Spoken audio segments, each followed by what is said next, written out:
বিষয় হলো টেক্সট বই ছাপাবার ব্যাপারে বিভিন্ন কারণ টেক্সট বইটা 1 জানুয়ারিতে আমাদের দেওয়ার কথা, কতগুলোতে আমরা অলরেডি অর্ডার দিয়েছি, আরেকটা কয়েকটা স্ক্রিন ছিল।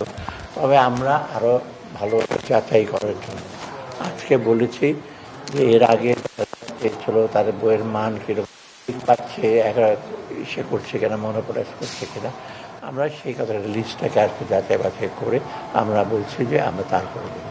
আজকে সেটা উইথড্র করা হয়েছে, আমরা কিছু ব্যাপারে সিদ্ধান্ত নিই। অনিয়মের আমরা মাঝে মাঝে সংবাদ পাই, টেক্সট বই ইসে করে নাই, আর একজন একটা অর্ডার নিয়ে বাকিগুলোটা নিয়েছে, সেগুলি কিছু কিছু অভিযোগ আছে, সেই প্রতিষ্ঠানগুলো আইডেন্টিফাই করতে বলেছে। হবে, গতবার তো আমরা নভেম্বরে অর্ডার দিয়েছি, আজকে তো সেপ্টেম্বর, সেটা আমাদের মাথা আছে না। গতবার যেহেতু নভেম্বরে হয়েছিল, আজকে তো মাত্র কত সেপ্টেম্বর, আমরা নেক্সট উইকে হয়তো এটা নিয়ে আবার বলব। না জানুয়ারি পাবে, এই জন্য তো আজকে সেপ্টেম্বরে নিয়ে আসা।